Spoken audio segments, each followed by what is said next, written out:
कमाई तौगे साबो इंग्रो नमस्कार प्रणाम नमस्कार नमस्कारम नमस्ते जी नमस्ते आयुषी वेलकम स्वागत है मेरे लाइव स्ट्रीम पे कहा किरण चचाराबो वाइन नॉइस बहुत आ रहा है उधर चल रहा है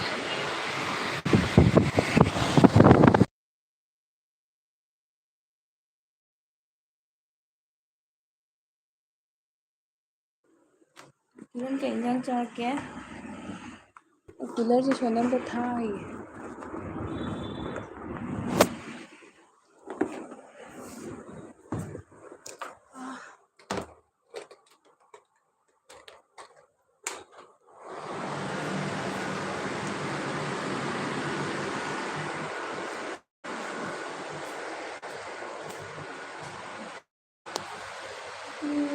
अभी ठीक हो गया साउंड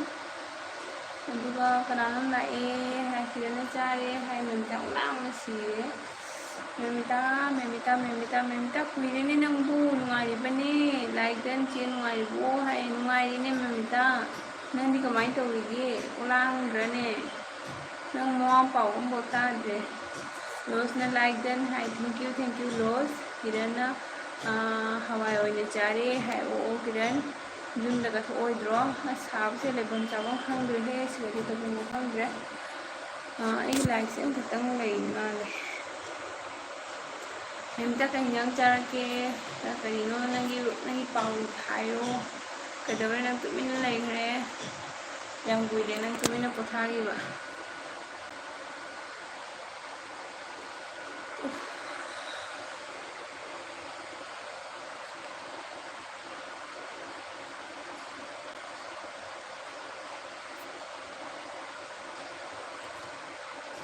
अक्टूबर ओइना लाकनीदा हाय ओ किरण अक्टूबर दी पूजा लई नत्रा किरण से कसा काय वरी होदेनो अखो कुंदसु कनोमा लेबनी अस दिके ngasi पधार ए है दिके कहीं जंग जार के नंबू दिके अइदो वा ngang वा बेलदी था दबने अदो वा सुवाना ngरांग दी थाए नंग लाक्ति जबे वानी मेमता चखबो किरण सोनाई मंगलपुर हाय ओ किरण अइदी पींग जुरा खुंदे जाम लांगे जुरा खुंदा कोई मांदा ओइ लेये अखो ममागी सु मोय मबोई मयोगी जुरा खुंदो अदु जाम लांगे जुरा खुंदा हजिती लंबी थों नुंगाइरबो कुइरे चतबा आंगांग ओइने याम चलमिबो दिके कइंजांग होके ऐसु थाद्रेदा हाय कइनो पखा थाजलो अस मेलोडी से था लोरम साइलेंट होरे मी या नहीं बीनी अइने ngसाइदे ngaतंग थागे तो वैसे थावि मतंग संगोय वाने मैम ऐसे चप्रा Peter Basumatary hello Peter welcome to my live stream Peter कैसे हो हाय कैसे हो आप मैम थैंक यू पितार मैं एकदम बढ़िया हूँ आप कैसी हो माहौल कैसा है मौसम कैसा है उधर एम मसी से नहीं करो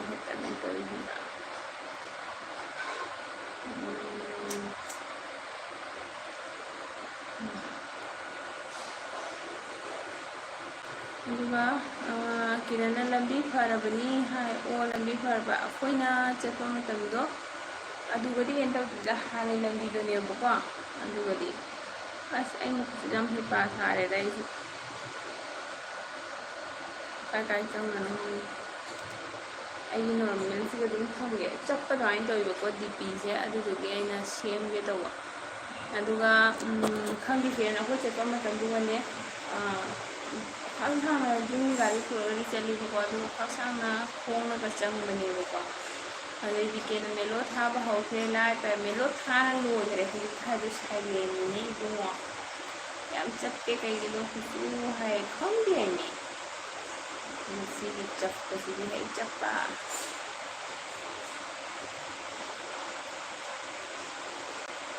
चप्पा जो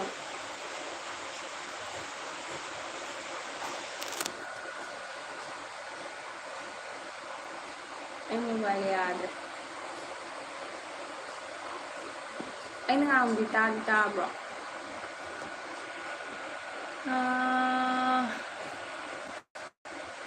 अदुगा पिता ने मैं ठीक हूँ मैम और आप बताइए मैं भी बढ़िया हूँ आप खाना पीना हो गया बारिश हो रहा है क्या आसाम में अदुगा कना 3 like ma'am high thank you पिता दिके न सुमिता आई 11K व्यू लाए 300 प्लस लाइक ओय माँ ओ माय गॉड कांग्रेचुलेशन करम वीडियो दनो जेंगे को दोस्तों वाह कितने सुंदर बाल है आपका वाह आपके बिना और कौन करेगा मेरा तारीफ आज मैंने जस्ट बाल धोया है तो बहुत गर्मी था सुबह ही धोया था अभी खोल के थोड़ा सुखा रही हूँ दिखे ना ताइए हाय दुगा किधर ताई हाय ओके ताई मैं कमेंट इबिरो दुगा खंगे आईदी एलबी से था बस संगबा संगबे मतलब आई नंग थाजगे है तो दुगा मैं था लेरमबा दुमिना थाबदु खलांग आई थाजन रुसु नाइत्रबा नत्र दिके नुआइदेना को दुमाइ तबदो अदुगा पितारना हाय दिके थोचोम हाय ओ पितार आपका चैनल है ना अदो दिके पितार से खंगा वो आसामी नेमार आरामम हेलो इचे आई इचे की न्यू फ्रेंड नी हाय ओके नेमार थैंक यू सो मच नेमार वेलकम टू जेरिको कनदा एलबीदा सपोर्ट ओबिरमो चिचे की चैनल से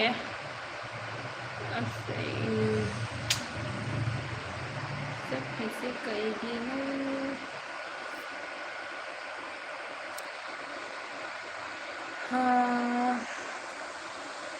निमा काय वाइदगिनो अदुगा दिकेना आई वीडियो दा लेबनी यंगो हाय येंगे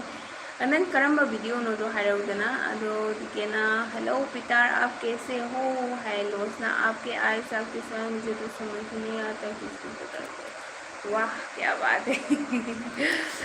बस आपने तारीफ किया हो गया बस थैंक यू सो मच लोस जी आप आज क्या खाया पिताना दिखे थमचोम प्लीज़ ज्वाइन मी मैं रिटर्न कर दूंगा आपको हाय ओके दिखे आप पितार को ज्वाइन कीजिए पितार रिटर्न करेगा पितार ऐसे ज्वाइन करने से नहीं चलता है वीडियो भी देखना पड़ता है ठीक है वीडियो भी देख लीजिएगा कभी कभी अदो किरण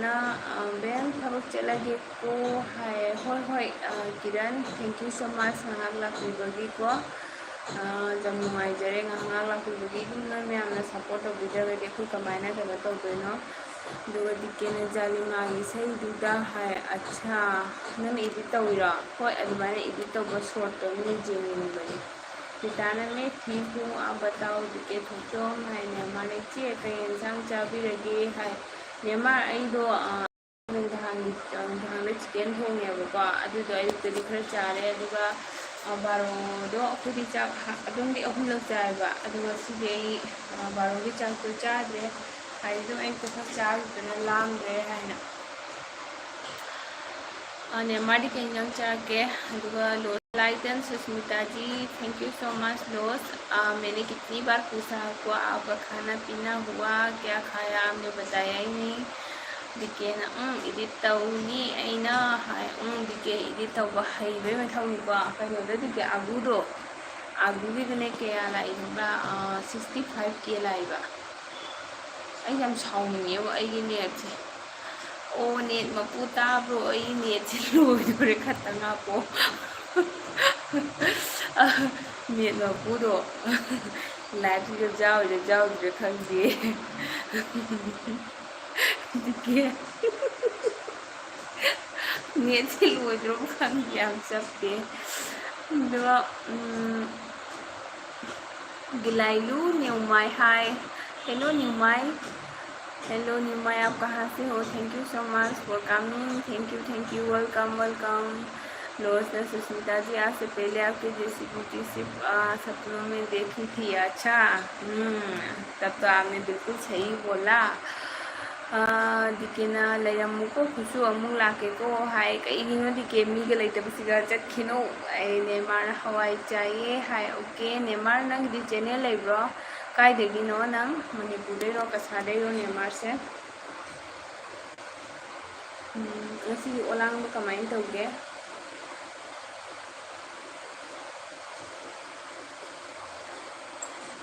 अदुगा लोसना आज राजस्थानी सूट खाया, दाल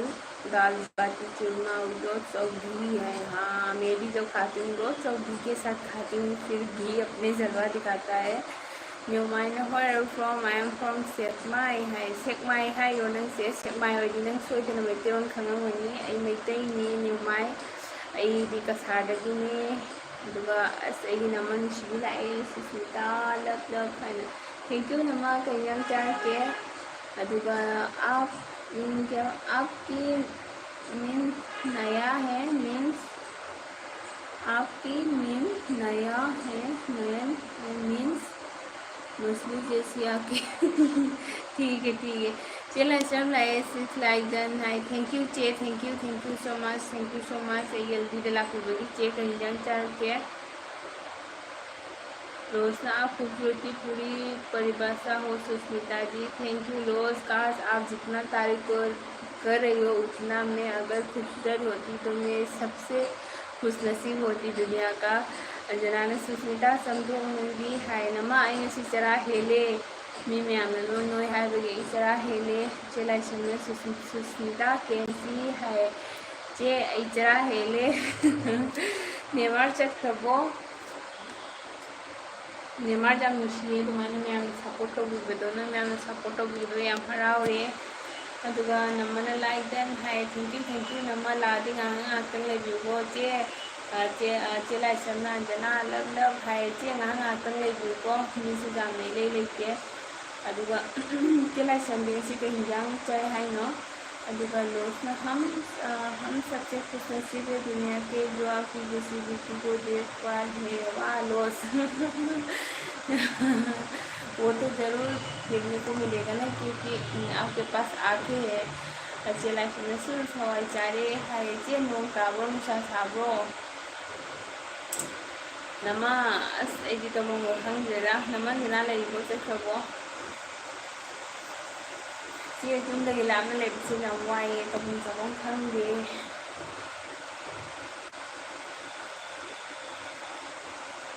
लांगना लोरे से खा फेन थारम बसु मखो नाम लांगे ने इंधो करे फेन दो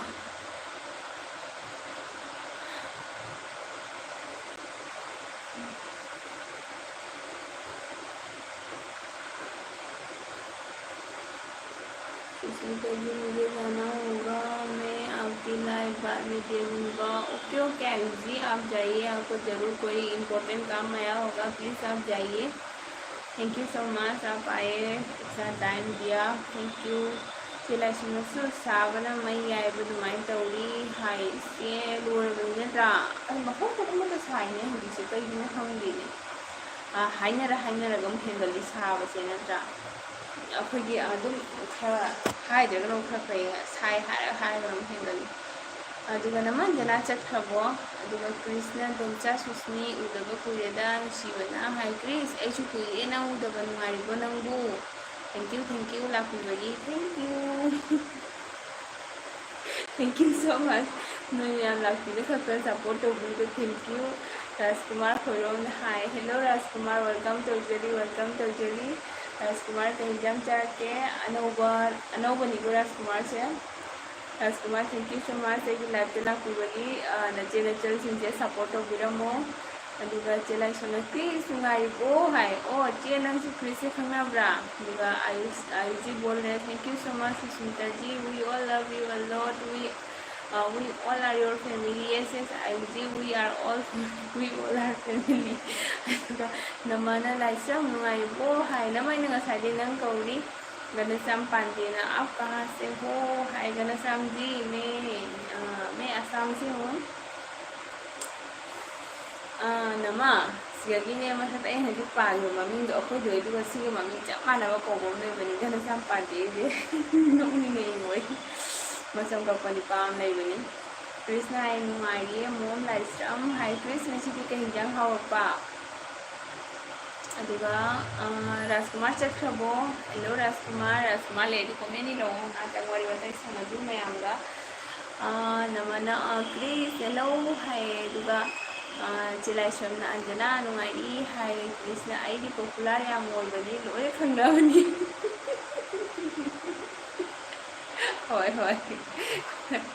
ꯅꯨꯡꯁꯤꯌꯦ ꯅꯣꯏ ꯑꯉꯥꯡ ꯑꯣꯏꯔꯁꯨ ꯌꯥꯝ ꯅꯨꯡꯁꯤꯌꯦ ꯑꯗꯨꯃꯥꯏꯅ ꯆꯨꯝ ꯆꯨꯝꯅ ꯏꯂꯦꯝ ꯂꯦꯝꯅ ꯃꯌꯥꯝꯁꯨ ꯁꯞꯄꯣꯔꯠ ꯇꯧꯕꯤ ꯑꯉꯥꯡ ꯑꯣꯏꯔꯁꯨ ꯉꯥꯏꯍꯥꯛ ꯉꯥꯡꯉꯅꯤ ꯁꯪꯕ ꯃꯇꯝꯗꯀꯣ ꯌꯥꯝ ꯅꯨꯡꯁꯤꯌꯦ ꯉꯔꯥꯡꯗꯤ ꯐꯔꯛ ꯇꯥꯕ ꯑꯉꯥꯡ ꯑꯃ ꯂꯥꯛꯏꯅꯤꯅꯦ ꯀ꯭ꯔꯤꯁꯅꯪꯀꯣ ꯑꯉꯥꯡꯒ ꯅꯠꯇꯦꯅꯦ ꯀ꯭ꯂꯥꯁ 10 ꯀꯥꯔꯦꯅ ꯐꯔꯛ ꯇꯥꯅ ꯃꯤꯉꯣꯟꯗ ꯔꯤꯆꯥꯔꯖ ꯇꯧ ꯍꯥꯏꯅ ꯑꯩ ꯆꯤꯆꯦꯅ ꯏ ꯀꯥꯈꯤꯕꯕꯨ ꯉꯥꯛꯇꯪ ꯕꯪ ꯂꯥꯎ ꯁꯥꯎꯒꯠꯈꯤꯕꯅꯦꯗꯤ ꯉꯥꯏꯍꯥꯛ ꯑꯗꯨꯝ ꯆꯨꯝ ꯆꯨꯝꯅ ꯍꯥꯏꯔꯝꯕꯗꯒꯤ ꯑꯗꯨꯒ ꯄꯥꯟꯗꯦꯖꯤ ꯑꯩꯗꯤ ꯃꯁꯝ ꯀꯛꯄꯗꯨꯅ ओके ओके करना सब सॉरी सॉरी सॉरी नते पांडे नहीं है उसका माँ पांडे नते को घनश्याम तो नाम उसका पर वो हमारा दुदो माँ के कोई हानगी कोई फैमिली फ्रेंड टाइम है बा कोई गाँव मनाते लेगो को दुदोनी सॉरी सॉरी सॉरी तेरे क्रिस कुइरे फंगदवा हाय होय नमनो खरे अदुगा नमना क्रिस केमसी है क्रिस ने कुइरे मोम लाइसम है अनना नमना क्रिस है अदुगा गना सामने दिखे दाइदगिनो हाइरो आई दुम खंगदना हाइबनी साउनुको कनानु कारण अमुक तारई है सिना हाय क्रिस लेने अंगांग अमुक अंगांग कनटेदा क्लास 10 कारे हाइबको क्लास 10 काइदो चंगागने होतोइबा मिगोंदा नंबर पीरगदि पैसा हापो कोई तान तानादना अदुमाइना तौरिबा अदुगा नमना पांडे सब हेलो तौबिरगलो पांडे हेलो तौबिरगलो हाय खरा हाय सब तौबिरगलो हाय पांडेदो अइना हाइबदि सावर चटखि मारे पांडे नतेबको आदि ममिंगदि मानाबको दो अखोय हादे खंगाबनिना हाइदि ममिंगदो जाम सिमिलर ओइबदुगा अखोयदि याम फागि तौनाबको कृष्णा अदुगिनिदु मणिपुरदैरा हाय मनीने ग्रीस मणिपुरदैने मानने हाबको ओके अमुख हंदक कनो तौदने कुयेन ममो मानबे कनो अदुसु जाउरी अदा जाउरी मान हाइजेनगनने अदुसु मयाम हाइजेनबा मपु मोपासु मयाम ले हाइजेलिबा अदुगा मान मिगोंदा माय नंबर लो ने एमपी दा नंबर पिसले मीदुना लो हासु अकोमिदा माना पैसा को मीदु इमोशनल ब्लैकमेल तौदना असिजेदी अदुम नंबर लो हारमबदो इदुम फागी दौरे लेसाबिनी हुम हाइजैरा कनो ज्ञान तादरेना अदुदि ngahak leragadi माइदि सीरियस तांगनी पैसा को हाइदि साव ये सावरे जे दे सावर जेना थीर ngangbani mai phana ngangbanda दि मा चखरे चेलाई सम चखरबो अदु मेदु लम याम हेलादि आई अरांबा इंगिक कोखके हाय तौरकन तौबिरो खंदे फेक ला खंदे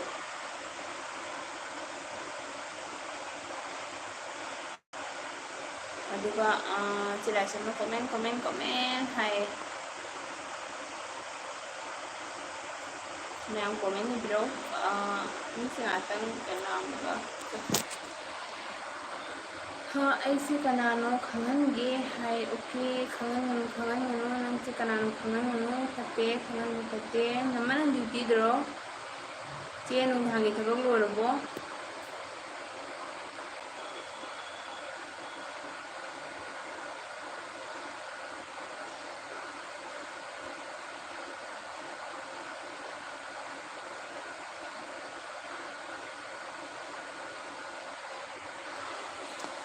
ai leye hay nama komen iroga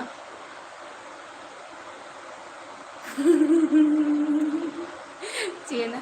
ni wari ni wai tage hay liro wai tage hay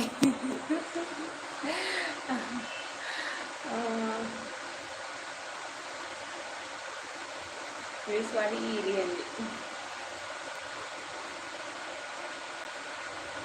नमने please हायगा मासा लिसन ले नम ड्यूटी लेबा नत्रगा हलाबो कमेंट हाय कनो तौबने नम मी सिजे लागा सपोर्ट तौबि हायदि लेदब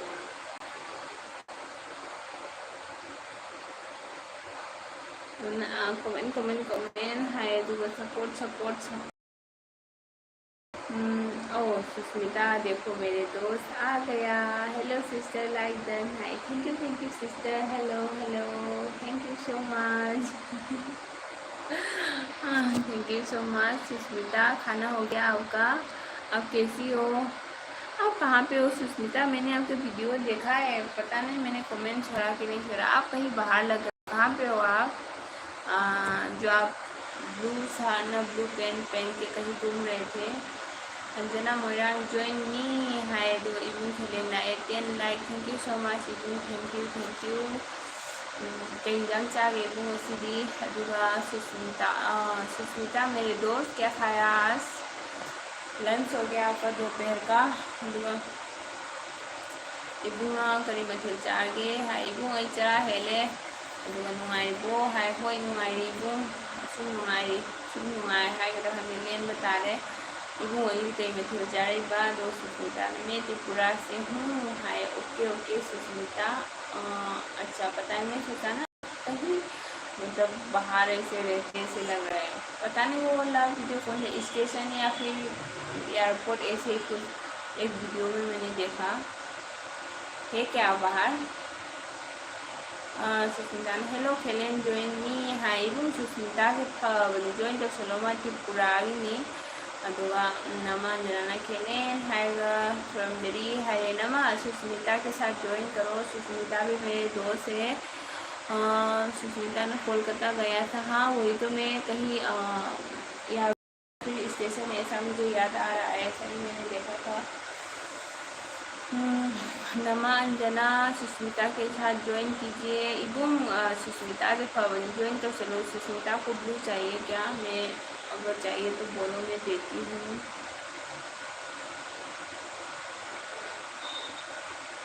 सिस अंजना गुड डे हाय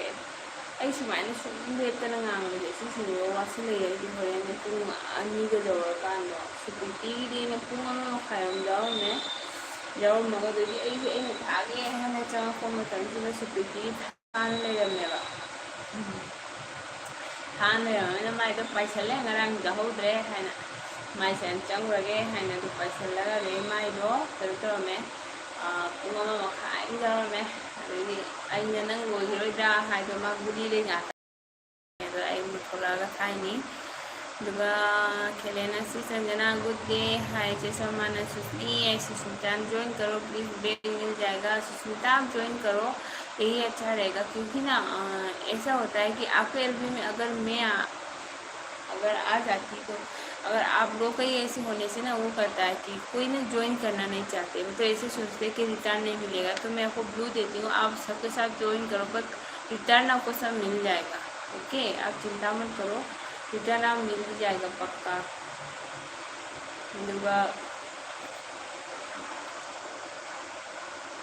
चला चलो खेले गुड डे हाय सुष्मिता हेलो शर्मा हाय दिकेना चप चप हाय ओ चप्पी वन शो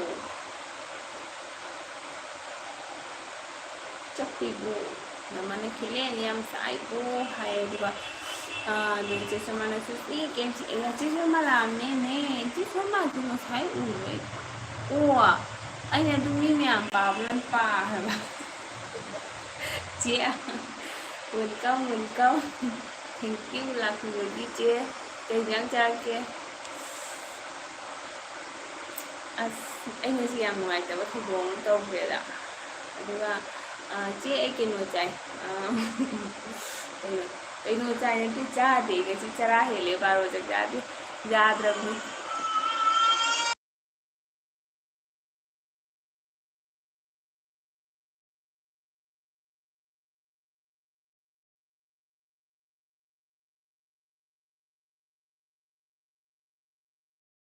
ꯉꯥ ꯆꯥꯒꯦꯔꯣ ꯑꯩꯈꯣꯏ ꯇꯨꯝ ꯍꯧꯒꯠꯂꯛꯑꯦ ꯅꯆꯦꯁꯨ ꯃꯥꯅ ꯁꯨꯁꯃꯤ KFC ꯍꯥꯏ ꯃꯃꯥꯅ ꯆꯥꯅꯕ ꯄꯤꯒꯦ ꯁꯤꯒ ꯆꯥꯒꯗ꯭ꯔꯥ ꯑꯁ ꯍꯨꯃꯥꯡꯅ ꯄꯨꯂꯞ ꯂꯨꯞꯄꯤꯅꯦ ꯆꯤꯛꯀꯦꯟ ꯑꯁꯨꯛ ꯌꯥꯝ ꯏꯪꯉꯤꯁꯤꯕꯨ ꯍꯥꯏꯌꯦ ꯂꯥꯛ ꯏꯪꯕꯅꯤ ꯅꯣꯏ ꯂꯩꯀꯥꯏꯗꯣ ꯕꯔꯞ ꯇꯥꯏ ꯅꯠꯇ꯭ꯔꯣ ꯃꯃꯥ ꯊꯣꯡ ꯂꯣꯜꯂ ꯂꯥꯛꯀꯦ ꯊꯣꯡ ꯂꯣꯜꯂꯒ ꯂꯥꯛꯀꯦ सुष्मिता हेलो लाइस्ट्रम हाय चे मैं पुनः ज्वाइन तवो सुष्मिता ला मम्मा ला फेन मखा लेसिला चोको चासी को चोको चासी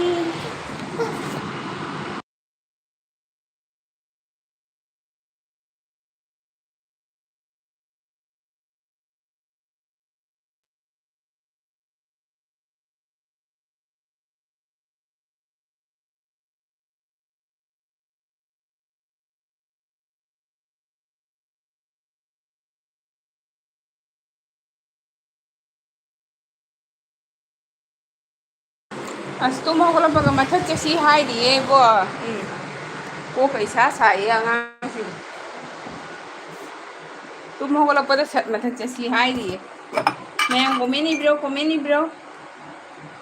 ꯀꯣꯃꯦꯟ ꯏꯔꯧꯀꯣ ꯅꯪ ꯃꯁꯝꯁꯦ ꯄꯨꯟꯍꯟꯒꯦ ꯑꯗꯨꯒ ꯆꯠꯁꯤ ꯃꯁꯝꯁꯦ ꯄꯨꯟꯗ꯭ꯔꯗꯤ ꯀꯕꯨꯇꯔꯅ ꯆꯤꯛꯈ꯭ꯔꯅꯤ ꯂꯥꯛ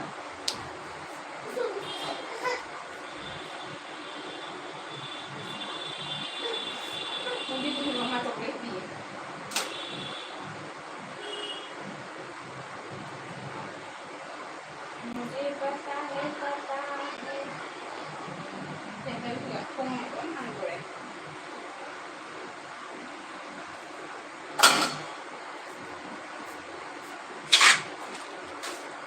ꯃꯌꯥꯝ ꯂꯣꯏꯅ ꯆꯠꯅꯈ꯭ꯔꯕꯣ ꯂꯩꯕꯤꯔꯤꯕꯣ ꯂꯣꯏ ꯆꯠꯈ꯭ꯔꯕꯣ ꯅꯅꯥꯏꯅ ꯁꯦꯝ ꯁꯥꯔꯤꯉꯩꯗ ꯂꯥꯎ ꯆꯠꯁꯤ ꯂꯥꯎ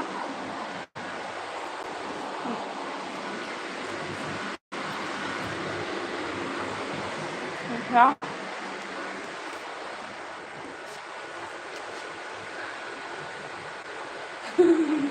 ꯍꯀꯥꯝ ꯆꯟꯖꯅ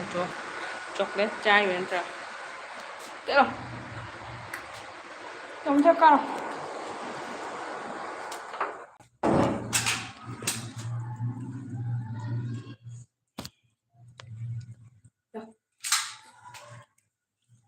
ꯀꯥꯈꯠꯂꯣ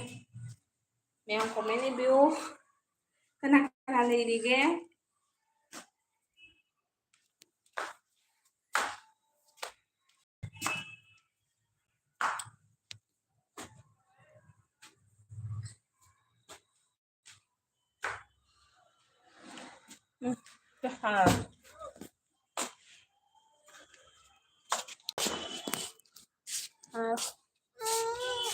ꯀꯥꯏ ꯆꯠꯀꯦ ꯍꯥꯏꯅꯣ ꯊꯥꯔꯕ ꯇꯣꯡꯉꯣꯗꯣ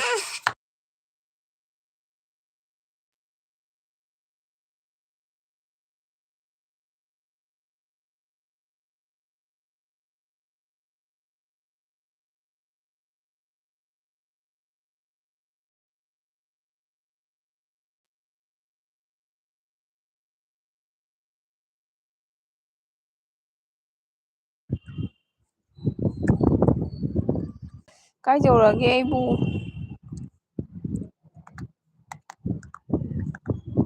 ꯀꯥꯏ ꯌꯧꯔꯦꯅꯤ ꯑꯣ ꯑꯗꯨꯒ ꯁꯨꯁꯃꯤꯇꯥꯅ ꯍꯦꯜꯂꯣ ꯂꯥꯏꯁ꯭ꯔꯝ ꯍꯥꯏ ꯆꯦ ꯁꯣꯔꯃꯥꯅ ꯁꯨꯁꯃꯤ ꯍꯥꯏꯔꯒ ꯁꯥꯎꯔꯦ ꯁꯣꯔꯤ ꯁꯣꯔꯤ ꯆꯦ ꯗꯤꯀꯦꯅ ꯀꯩꯅꯣ ꯀꯩꯅꯣ ꯆꯥꯏ ꯆꯥꯗꯦ ꯀꯩꯅꯣꯝ ꯍꯥꯏ ꯑꯗꯨꯒ ꯗꯤꯀꯦꯅ ꯌꯥꯝ ꯏꯀꯥꯏ ꯊꯤꯒꯜꯂꯤꯀꯣ ꯈꯨꯁꯨꯃꯤꯇꯥ ꯗꯤꯀꯦ ꯅꯪ ꯍꯧꯔꯛꯀꯅꯨ ꯑꯗꯨꯒ ꯆꯦ ꯄꯦꯟꯖꯩ ꯂꯥꯛꯑꯦ ꯑꯦꯁ ꯆꯦ ꯄꯦꯟꯖꯩ ꯋꯦꯜꯀꯝ ꯋꯦꯜꯀꯝ ꯆꯦ ꯄꯦꯟꯖꯩ ꯊꯦꯡꯀ꯭ꯌꯨ ꯁꯣ ꯃꯆ ꯂꯥꯛꯄꯤꯕꯒꯤ 13 ꯂꯥꯏꯛꯁꯨ ꯆꯥꯏ ꯃꯌꯥꯝ ꯄꯨꯟꯅ ꯌꯥꯏꯐꯔꯦ ꯍꯥꯏ ꯌꯥꯏꯐꯔꯦ ꯌꯥꯏꯐꯔꯦ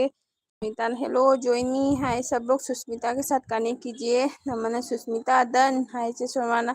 आई सगोल हवाई उती हाय तमलांग से लो लेकाय को रे दिकेना चेपेंजई हाय दुआ नमना चेपेंजई हाय गलब लब पिहर दिकेना अंजना खुरमजरी हाय चेपेंजई ने दिके खुरमजरी हाय दुआ वासारे पा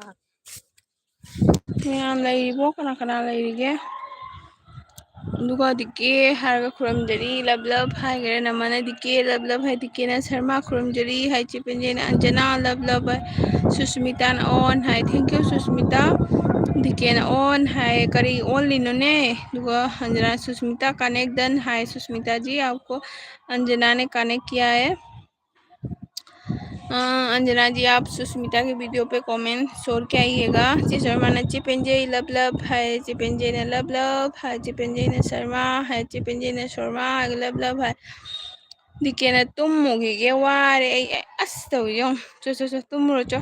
चे शर्मा ने दिके है दिके ना खुशुमिता चलगे वारे ngasiदी तसेंग नाय चो चो चो ꯑꯗꯨꯒ ꯃꯌꯥꯝ ꯑꯩ ꯂꯥꯏ ꯍꯔꯥꯎꯕ ꯆꯠꯂꯨꯒꯦ ꯍꯥꯏ ꯆꯦ ꯖꯥꯡꯃꯜꯂꯤꯅ ꯆꯦ ꯁꯔꯃꯥꯅ ꯆꯦ ꯄꯦꯟꯖꯩ ꯀꯔꯤ ꯈꯨꯟꯗ ꯂꯥꯏ ꯍꯔꯥꯎꯔꯤꯒꯦ ꯍꯥꯏ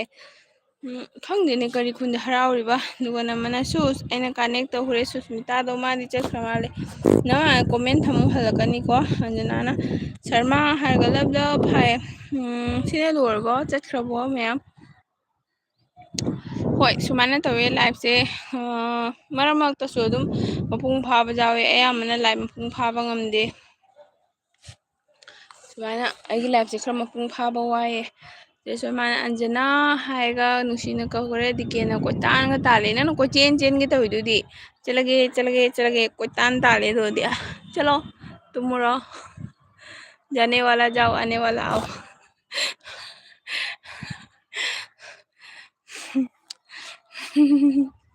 ꯅꯣꯛꯅꯤꯡꯉꯛꯀꯅꯤꯀꯣ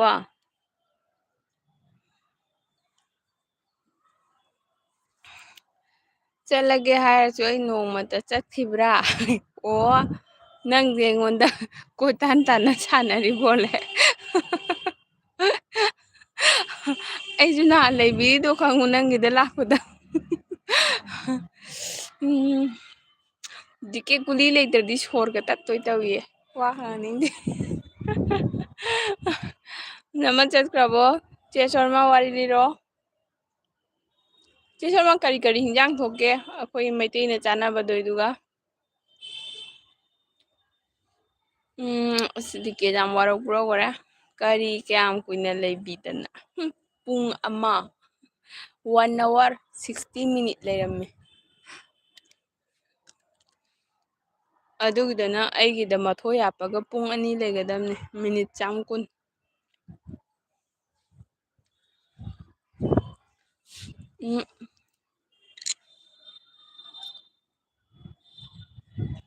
ꯁꯤꯗ ꯂꯣꯏꯅ ꯐꯪꯉꯤ ꯁꯨꯁꯃꯤ ꯍꯥꯏꯌꯦ ꯑꯁ ꯐꯪꯗꯕ ꯂꯩꯀꯥꯏ ꯑꯣꯏꯔꯦ ꯆꯦ ꯀꯩ ꯀꯩꯆꯦ ꯎꯁꯣꯏ ꯐꯪꯉꯕꯣ ꯕꯦꯡꯒ꯭ꯂꯣꯔꯗ ꯎꯁꯣꯏ ꯏꯔꯣꯟ ꯆꯥꯈꯔꯦ ꯍꯥꯎ ꯑꯩꯈꯣꯏ ꯃꯆꯥꯇꯣꯟꯁꯤꯒ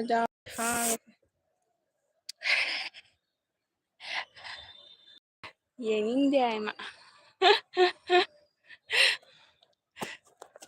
ꯅꯨꯡꯁꯥꯅ ꯃꯁꯛꯁꯤꯡꯗ ꯎꯗ꯭ꯔꯕꯅꯤ ꯀꯃꯥꯏꯅ ꯂꯩꯔꯒꯦ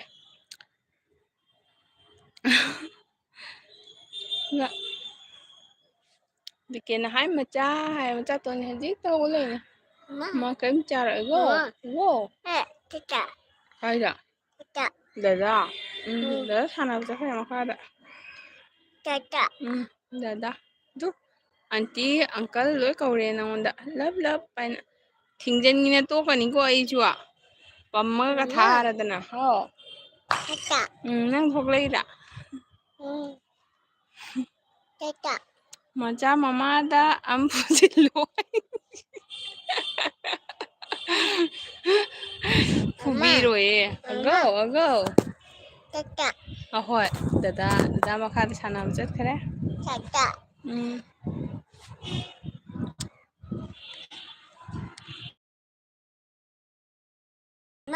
ꯑꯒꯧ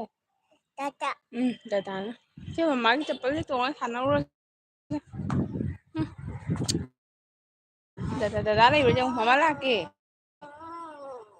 ꯋꯥ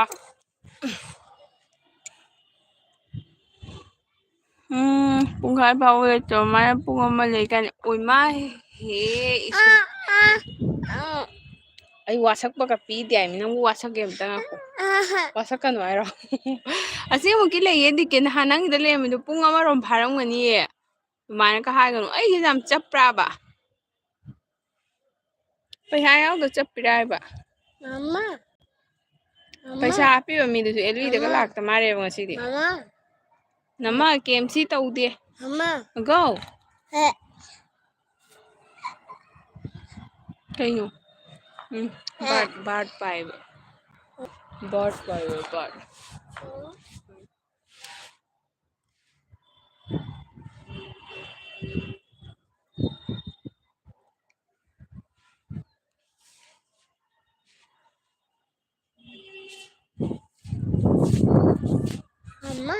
ꯏꯀꯥꯎ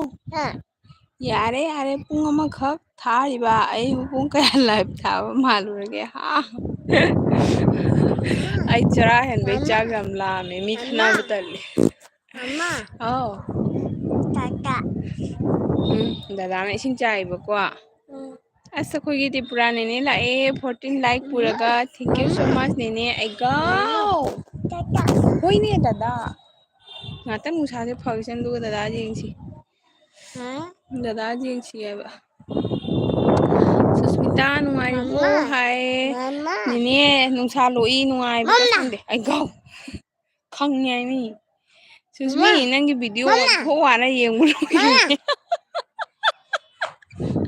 chi pele pele yeng video nang puina bangani ai jo do wa na mini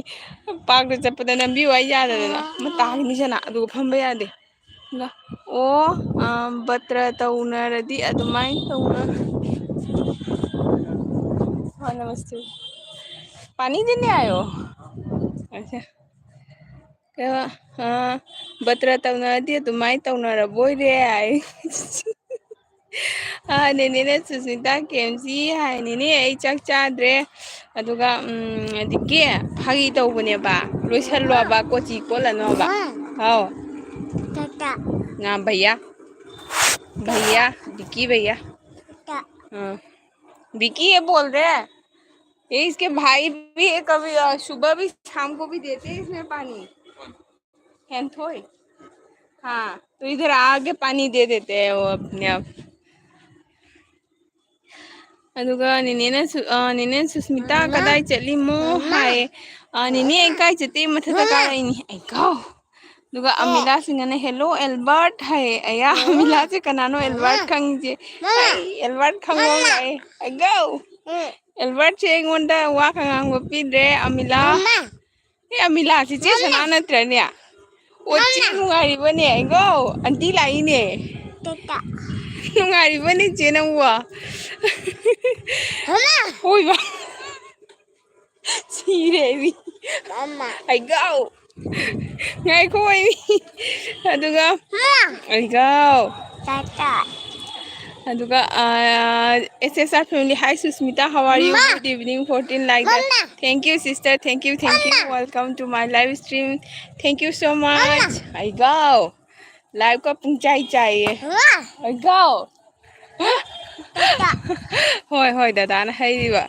dikena Mama. how Tata. हाँ SSR family sister thank you so much thank you love love love दिकेना ऐदी ओइदबा ngang हाय ओके ओके ऐ sorry हाइजरगे अदुगा नेने ना ओ हाय नेने ngasiदी KMC तवरगे अदुगा अमिला ना सुशील हाय ओ सुशील लो अच्छा अच्छा ऐ ज्ञान सना नत्रो चे कहियांग चागे अस ऐ नंग मरमक तो जाम निंगसंगे चे ऐ नोमा फोन तोरके तब दम संगदन तोरक्त्रे अदुगा नेने ना ऑन हाय अददी चेचेना मनी हाय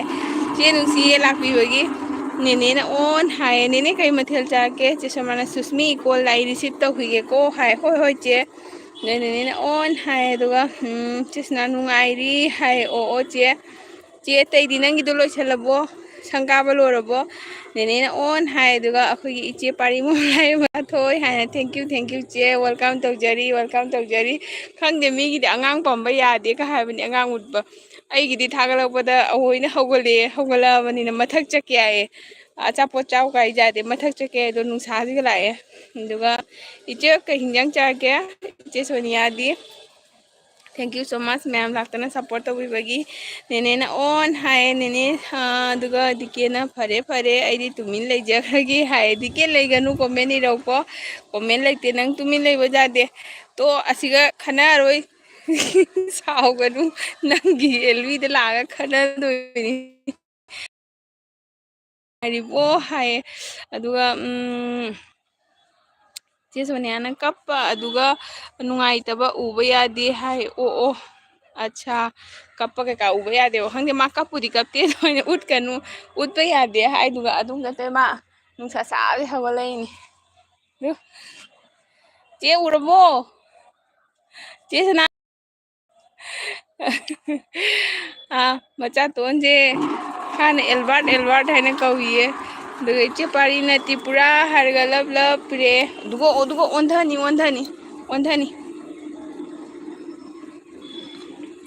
ꯆꯦ ꯁꯣꯅꯤꯌꯥꯗꯤ ꯀꯩ ꯍꯤꯟꯖꯥꯡ ꯆꯥꯔꯛꯀꯦ? ꯕꯥꯜꯁꯤꯁꯨ ꯅꯃꯟꯗꯅ ꯂꯩꯔꯤꯕ ꯆꯠꯈ꯭ꯔꯕꯣ?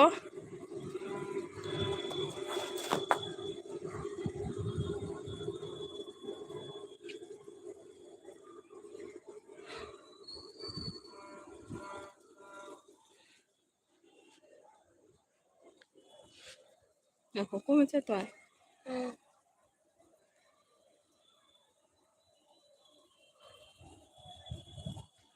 ꯃꯌꯥꯝ ꯀꯣꯃꯦꯟ ꯏꯕꯤꯔꯛꯎ ꯃꯌꯥꯝ ꯂꯩꯔꯒꯗꯤ ꯀꯣꯃꯦꯟ ꯏꯕꯤꯔꯛꯎ ꯀꯣꯃꯦꯟ ꯂꯩꯇꯦ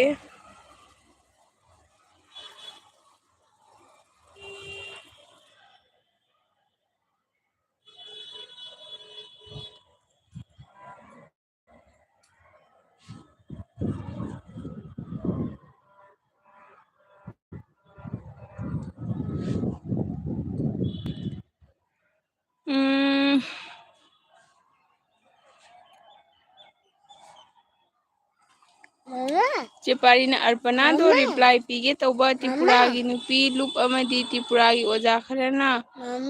ꯃꯥꯟꯅꯔꯨꯅꯨ ꯏꯀꯥꯏ ꯈꯪꯗꯕ ꯅꯨꯄꯤꯅꯤ ꯍꯥꯏ ꯆꯦ ꯍꯣꯏꯅꯦ ꯃꯗꯨ ꯈꯔ ꯗꯦꯟꯖꯔ ꯃꯥꯜꯂꯤꯀꯣ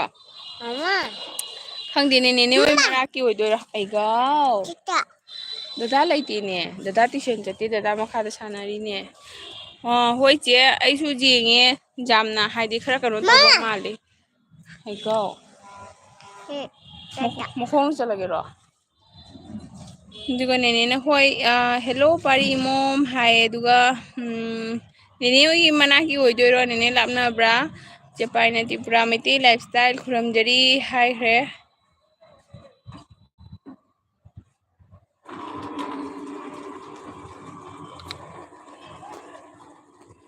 ꯑꯣ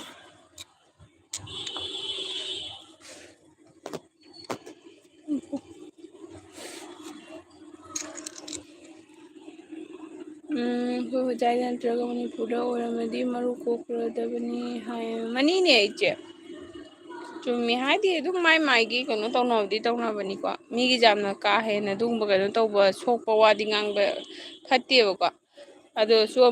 ꯑꯃꯨꯛꯀꯁꯨ ꯑꯃꯨꯛꯀ ꯃꯥꯏ ꯔꯤꯄ꯭ꯂꯥꯏꯒ ꯄꯤꯅ ꯈꯣꯠꯅ ꯇꯧꯏ ꯃꯌꯥꯝ ꯄꯨꯝꯅꯃꯛ ꯀꯔꯤ ꯃꯊꯦꯜ ꯆꯥꯟꯅꯔꯒꯦ ꯁꯥꯕꯁꯤꯗ ꯍꯥꯏ ꯑꯗꯨꯒ ꯆꯦ ꯑꯩꯗꯤ ꯆꯔꯥ ꯍꯦꯜꯂꯦ ꯁꯥꯟꯃꯟꯗꯅ ꯑꯉꯥꯡꯁꯤꯡꯗꯤ ꯁꯪꯒꯣꯝꯒ ꯇꯧꯔꯒ ꯄꯤꯖꯔꯦ ꯑꯗꯨꯒ ꯅꯦꯅꯦꯅ ꯍꯥꯏ ꯄꯥꯔꯤ ꯃꯣꯝ ꯏꯀꯥꯏ ꯈꯪꯂꯣꯏꯗꯕ ꯃꯤꯅꯤ ꯍꯥꯏ ꯑꯗꯣ ꯅꯦꯅꯦꯁꯨ ꯍꯥꯏꯔꯦ ꯅꯦꯅꯦ ꯍꯣꯏ ꯑꯗꯨꯏꯗꯤ ꯆꯦ ꯇꯈꯦꯜꯍꯣꯏ ꯂꯩꯁꯦ ꯁꯨꯃꯥꯏꯅ ꯑꯝꯇ ꯇꯧꯕ꯭ꯔꯅꯦ ꯑꯗꯨꯝ ꯍꯦꯟꯗꯣꯛ ꯄꯥꯊꯣꯛꯄ ꯍꯥꯏꯁꯤꯁꯦ ꯆꯥꯐꯝꯗꯁꯨ ꯑꯗꯨꯝ ꯑꯃꯅꯤ ꯂꯩꯕꯖꯥꯠꯅꯤ ꯑꯒꯣ ꯀꯥꯏꯗ ꯕꯥꯔꯠ ꯄꯥꯏꯕ ꯕꯥꯔꯠ ꯄꯥꯏꯌꯦ ꯕꯥꯔꯠ ꯄꯥꯏ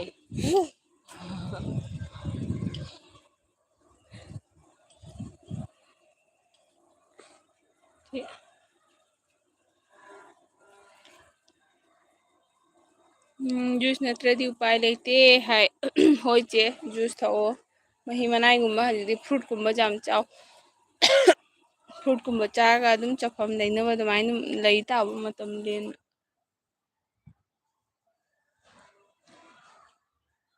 ꯍꯥꯒꯠꯆꯔꯕ ꯃꯀꯣꯛꯇꯣ ꯍꯥꯒꯠꯆꯔꯕꯣ ꯍꯥꯒꯠꯆꯔꯕꯣ ꯍꯥꯒꯠꯆꯔꯕꯣ ꯃꯀꯣꯛꯇꯣ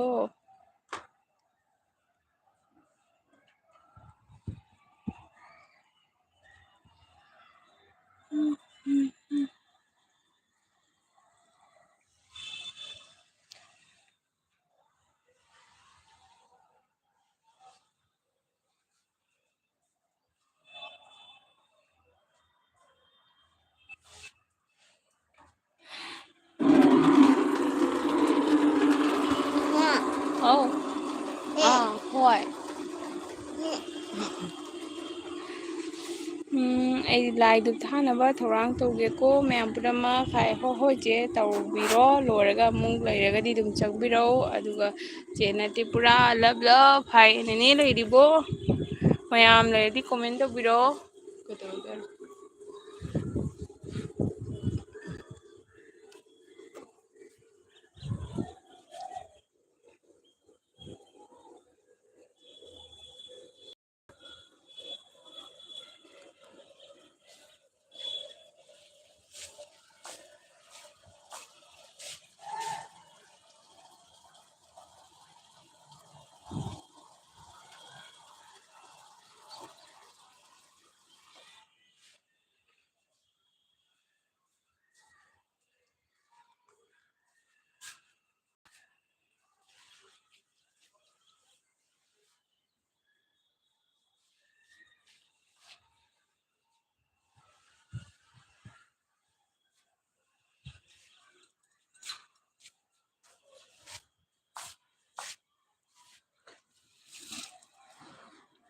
इनाउ सोइदना लाक्चगे हाय हो होय चे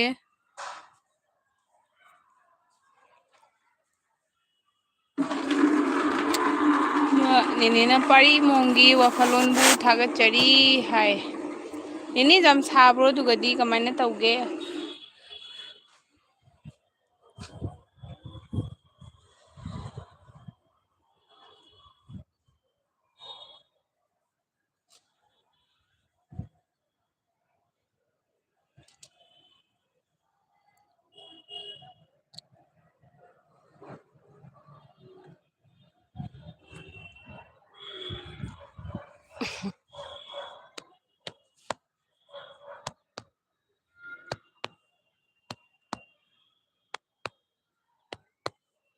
सामनी सुस्मिता हाय Mama, औ tata. भैया ना है यार साई साई नहीं है साई सिगसु साई Mama, औ tata. नहांगई ममांग Mama, चहिददी जून गसे mama, जाम नोंग चुबनी औ tata. होय Tata. दादाना हई घरे दादाना हई घरे Hmm. पाचे कहना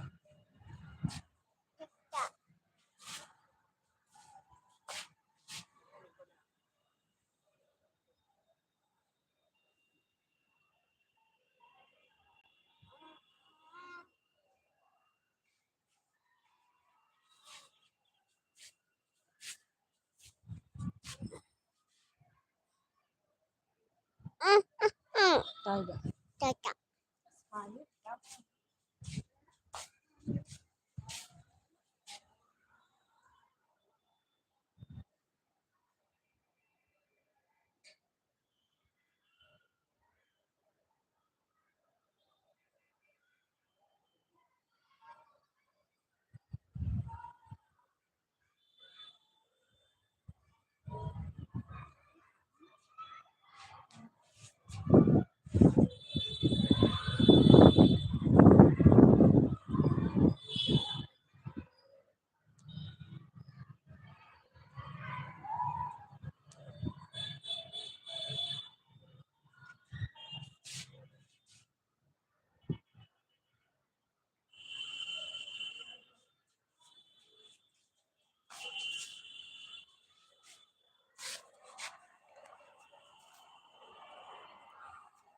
सुस्मिता अबेमा येंगे हायना मन चे त्रिपुरा खुरमजरी हायना मनंग लागिबो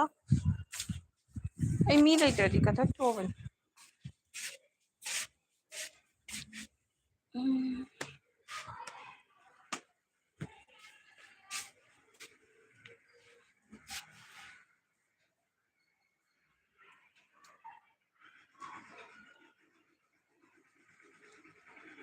Mama, pa. चला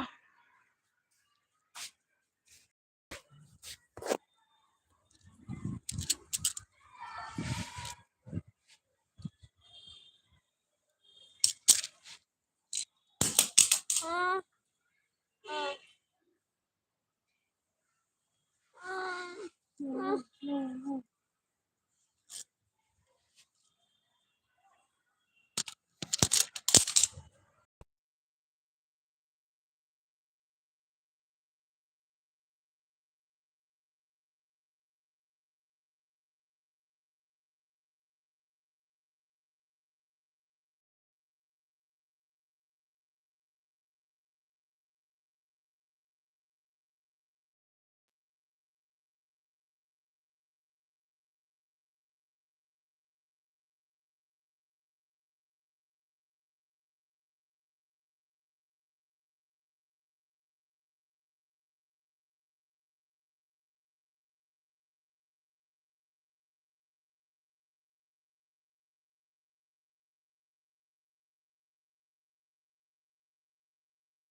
ꯅꯃꯥ ꯂꯩꯔꯤꯕꯣ ꯀꯅꯥ ꯀꯅꯥ ꯂꯩꯔꯤꯒꯦ ꯆꯦ ꯄꯥꯔꯤ ꯑꯩꯅ ꯀꯅꯦꯛꯇꯟ ꯇꯧꯈꯤꯕꯅꯤ ꯀꯣꯃꯦꯟꯁꯨ ꯊꯅꯝꯕꯅꯤ ꯆꯦ ꯔꯤꯇꯔꯟ ꯍꯟꯕꯤꯔꯕꯣ ꯍꯥꯏ ꯍꯜꯂꯛꯄꯅꯤ ꯆꯦ ꯍꯜꯂꯛꯀꯅꯤ ꯆꯦ ꯄꯥꯔꯤꯗꯣ ꯅꯪ ꯑꯗꯨꯝ ꯃꯊꯪ ꯐꯪꯅꯕꯗꯁꯨ ꯑꯗꯨꯝ ꯍꯥꯏꯌꯨ ꯏꯗꯣꯝ ꯂꯥꯛꯄꯅꯤ ꯏꯗꯣꯝ ꯆꯠꯄ ꯇꯥꯕꯅꯤ ꯍꯥꯏ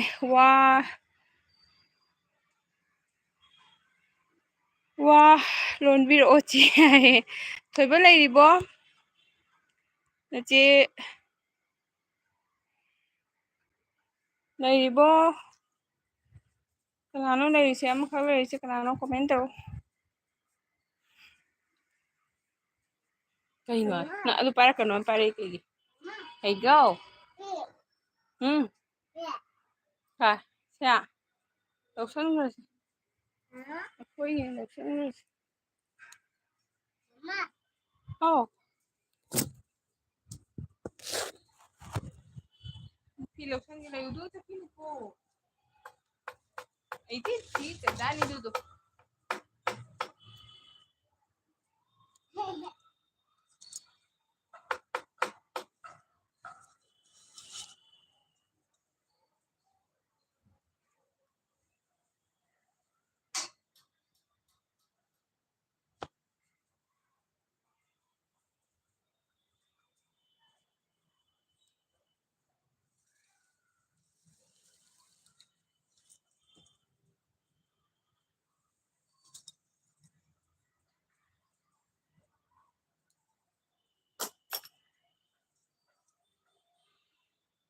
ꯍꯣꯏ ꯍꯣꯏ ꯍꯣꯏ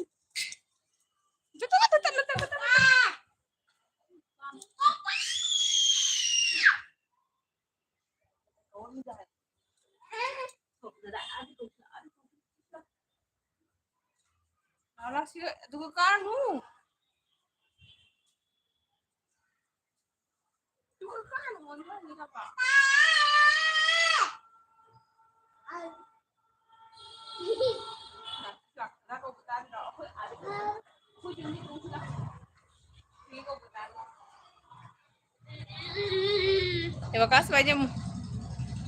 Evacuas vai de Evacuas pai.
Kena lagi Kaya mobile lo. Naubi la ame, naubi chat krabo. Me ami le tenta kakke ro muthara ke. Naubi chat khamale.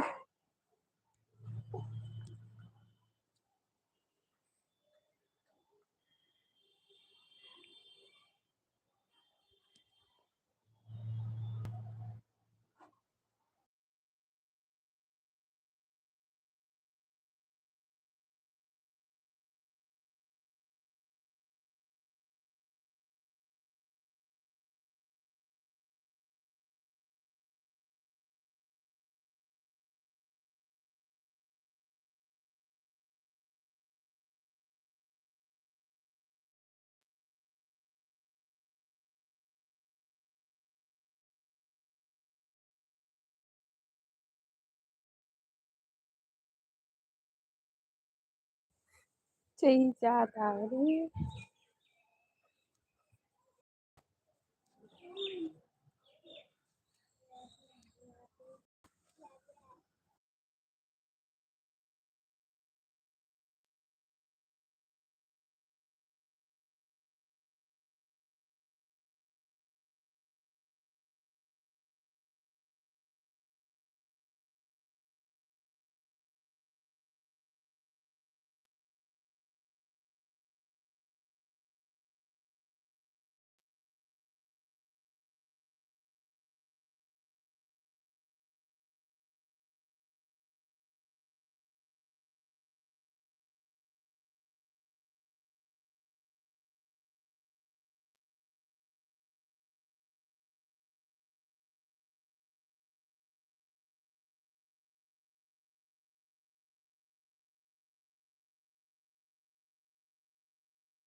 ꯑꯣ ꯅꯥꯎꯕꯤ ꯂꯩꯔꯤꯕꯣ ꯑꯩ ꯑꯃꯨꯛ ꯀꯛꯑꯒ ꯊꯥꯔꯛꯀꯦꯀꯣ